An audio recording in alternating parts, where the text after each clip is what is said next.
Prostate cancer is the number one cancer in men in most parts of the world today.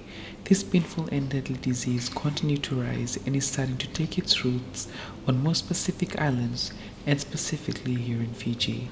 As of August last year, it was revealed by the Umanand Prasad School of Medicine that 100 new cases of prostate cancer is recorded annually in the country. The number of new cases of men getting prostate cancer is similar to the number of new cases of breast cancer that we get in women. Well, the prostate is effectively a very large gland, and it sits between the bladder and the urethra, which is the pipework. It produces fluid that washes the semen and keeps the sperms healthy for successful fertilization. And that's what the function of the prostate is.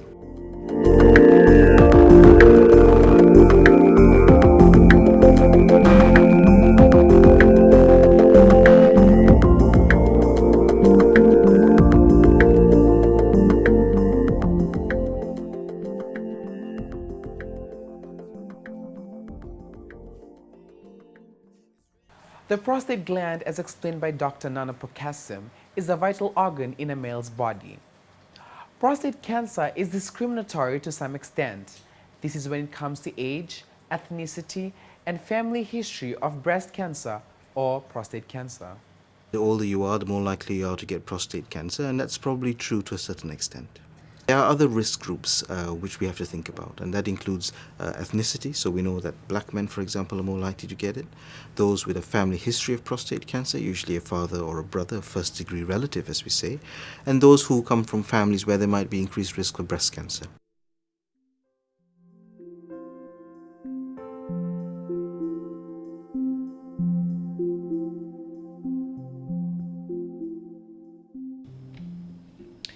There is an enormous need to educate people on prostate cancer.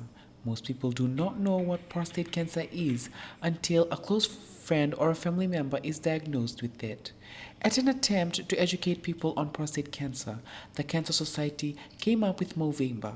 It is an annual event to educate and advocate on prostate cancer and other male cancers globally. This is usually on the month of November, where men tend to grow their mustache. For 21-year-old Atunaisa Koroi, who is a second-year Bachelor of Arts student at the University of the South Pacific, he does not know much on prostate cancer but understands that it is harmful. Um, I don't know much about prostate cancer, but the little that I know, it affects the male genitals and also affects also the anus, if I'm correct, from what I've read through the internet. It's a very harmful disease. Um, I, the things that I'm going to do about it is just watch my diet. I have a smoke addiction, smoke addiction that is really ruling my life. I'll try and control my smoking and also uh, do awareness on it if it's asked of me, but I will try and do my best to that it does not reach my family through television, through the awareness that some of this gentleman has the prostate cancer with him. They have put up an association, Dr. Kutukahamua. He was infected with prostate cancer, so he's been going around preaching all about it.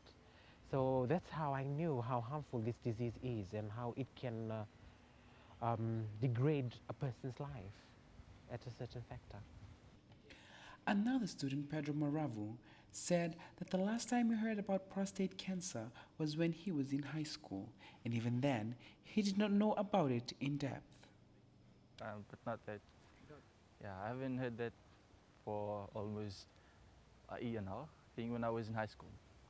Okay. Much about prostate cancer, but I do know that it affects male part, private part, and yeah, and it's very dangerous for guys.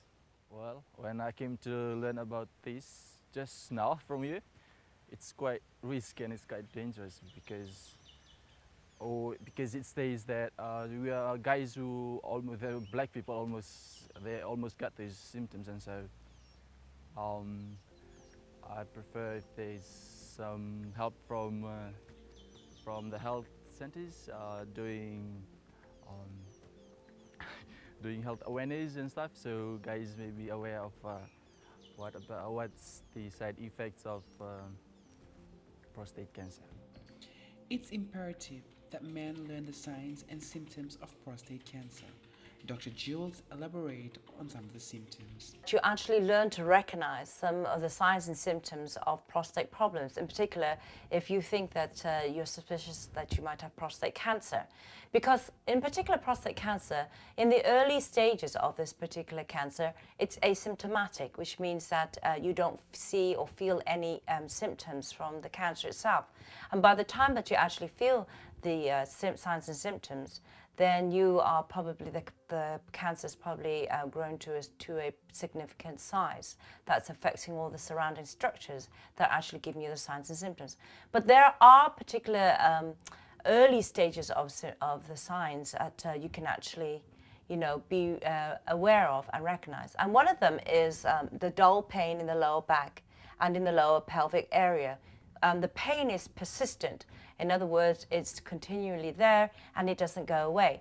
Now, I'll show you the area on the body where you can actually feel the pain. So usually if you're going to get dull pain and you're suspicious of any prostate problems, the pain is going to be in this region here, in your pelvic region, in particular in the lower pelvic region in the area here. And sometimes some people could present with lower back pain as well. So they could get pain in this location area here. So this is one of the symptoms that you could, or signs and symptoms of early stages of prostate cancer that you should be able to recognize. Prostate cancer continues to rise. It's clear that government and educated individuals have a role to play in the need to advocate on this issue. What should our government do to ensure maximum awareness on prostate cancer? Josaia Lango, One Silver News.